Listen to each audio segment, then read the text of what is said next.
South Africa is the country of many races. There is room for all the various races in this country.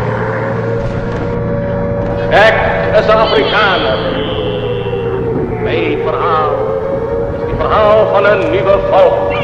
Met een nieuwe taal. Op nieuwe bodem ontstaan. That our existence as whites in Africa must be permanent. We see a completely non-racial society. We don't believe, for instance, in the so-called guarantees for minority rights, because guaranteeing minority rights implies the recognition of portions of the community on a race basis. We believe that in our country there shall be no minority, there shall be no majority, there shall just be people. And those people will have the same status before the law, and they will have the same political rights before the law.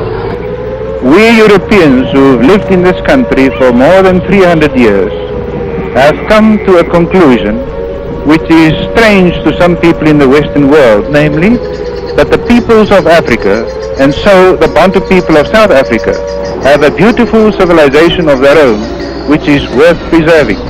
There are many facets of this civilization. For instance, the social warmth of the Bantu peoples, which we Westerners can rightly envy them.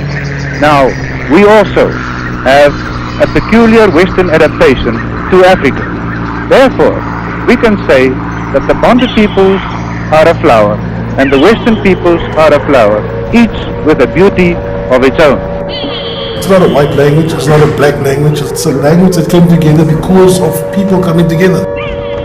The desire to push the black away has always been tempered by the demands of the economy to increase the prosperity of the Afrikaner folk. 1886 merk die jaar toe goud ontdek is, waarna Johannesburg vorm met 'n populasie van 50 mense. Vir plattelanders wat na die stad stroom, beloof die plek van goud, rykdom en vooruitgang, terwyl talle in die proses afdwaal van hulle kultuurpraktyke. Afrikaner nasionalisme vestig homself in die 30er jare in die Huis van die Suid-Afrikaan, wat die land sou polariseer, waar volgens 'n aktiewe verset tot stand sou kom. Vir mense soos Arthur Fuller, die eerste swart Afrikaanse skrywer, is dit 'n tussenin bestaan. I leave behind me my love, my comic houses and people, my dongas and my ever-willing dust. My death is so related to me as a wink to the eye. City Johannesburg. Daar loop die man, wat die kultuur van sy eie mense klaarblyklik verag het, en daardie van ander opgebou het, deur daartoe by te dra. Hy word bestempel as onderdanig aan die boer. Fuller, die nasionalis. Fuller is op 16 Mei 1908 gebore in Oos-London. Sy familie verhuis na die rand, waar hy in kontak kom met 'n stadsomgewing van veeltaligheid in Johannesburg, onder meer ook Afrikaans. Na sy onvoltooide studies aan Euro African Normal College, werk hy as 'n hospitaalklerk, timmerman, myner en later as tolk. Fuller word beskou as 'n polyglot, waar hy sy moedertaal Xhosa, Frans, Engels, Zulu, Sotho, Tswana, Pedi en Afrikaans magtig was. Fuller debuteer in 1954 met Johannie Giddiebeeld. Daarna verskyn met Erbarming, o Here. Hy word as pionier swart Afrikaanse skrywer bestempel. Kort na sy debuut skryf Die Brandwag dat dit nie slegs die eerste boek is wat deur 'n naturel in Afrikaans geskryf is nie, maar dat dit ook die eerste objektiewe vertelling is van naturelle wat in die Goudstad beland. Die koerant berig dat die boek stedelike naturelle se moeilikhede aan hulle ongewoondheid aan die stadslewe wyd en nie die blankes daarvoor blameer nie. Fuller was geen protesskrywer nie. In 'n tyd van grondige verandering in die 50er jare was hy vasgevang in 'n tussenruimte. Hy was 'n godsdienstige, kultuursensitiewe mens wat hom nie polities in die openbaar een of ander kant toe wou uitspreek nie. Maar vir een ding het definitief struggle geskryf.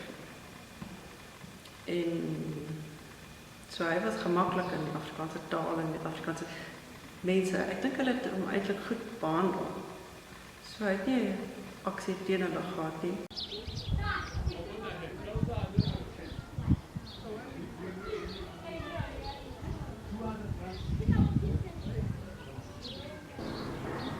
I can easily say he was an intellectual, due to the fact that the books that he wrote, he acquired some information by sheer skills of listening to other people.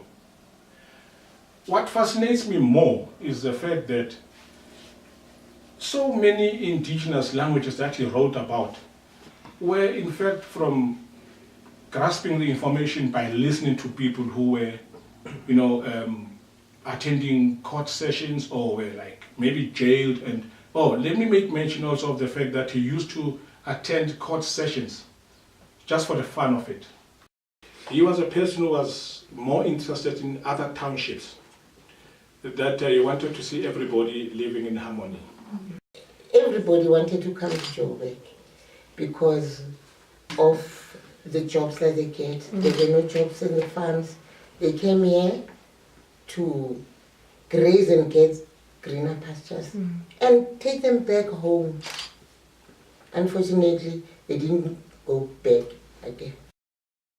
Jou aanpassing in die stad, hoe moeilik is dit?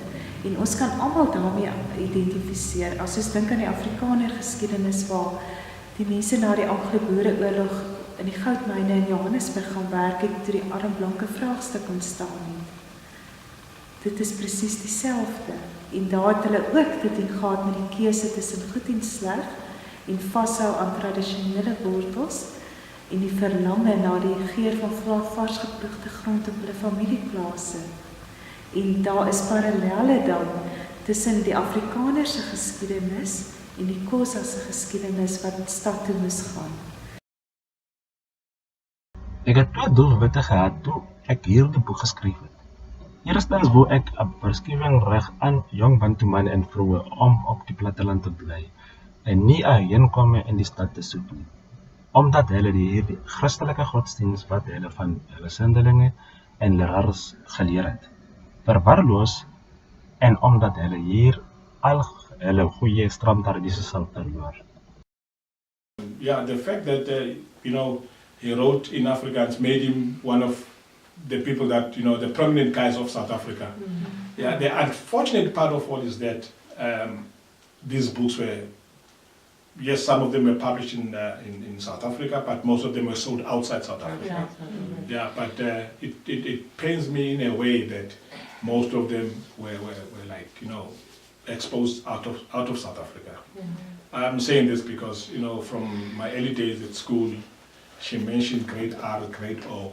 I've never learned about this guy. Yeah. And I learned about other people, writers, you name them, but not my grandfather. Ons afgetrede kurator, meneer Otto Liebenberg, het vertel hoe hy as kind met die Fula boekies in sy huis groot geword het. So, dit was bekend onder die Afrikaner gemeenskap. Hulle het sy boekies gekoop. En dan het ons 'n tweedehandse boekemark hier in Nallen. En van die bokse wat ons uitgepak het, wat kom van skenkers, gewone Afrikaner huise, het ons ook van die boekies ingekry. So, die Afrikaners het sy boekies gekoop en gelees. Ek dink die fout het gekom, dat die massamedia het nie so goed gewerk in die 50er en 60er jare nie. Daar was nie Facebook en internet gewees nie, dit was nie dagblaaie. Die artikels wat ons van Fula hier het, is almal in die Brandbag en die Beeld, die Burger, die Burger, ander Afrikaanse koerante, die Star, het daar ook berigte in verskyn, maar dit was alles net in die 50er jare hoofsaaklik, rondom die verskyning van die boekies.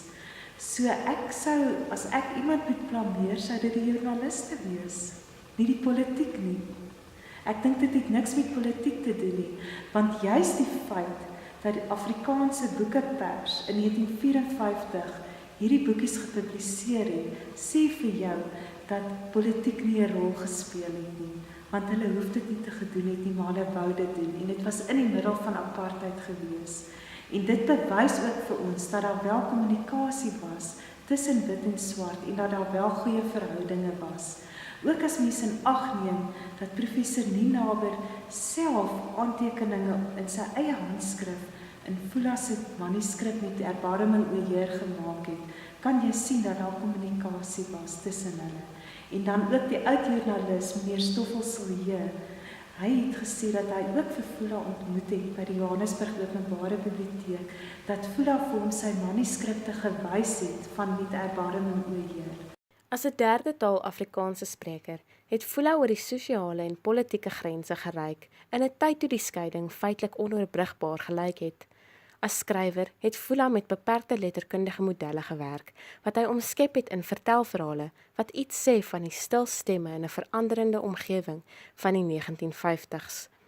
Die feit dat beide swart en wit lesers aandag aan sy publikasies gegee het, gee vir ons 'n aanduiding van Fula se teenstrydige posisie as skrywer.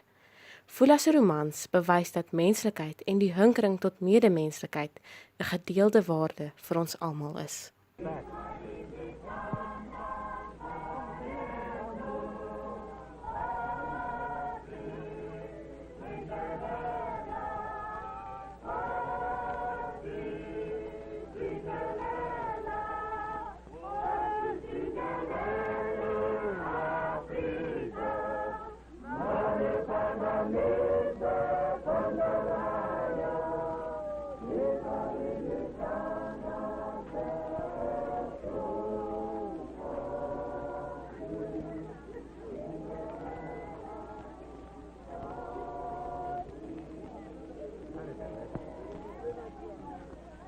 Africa!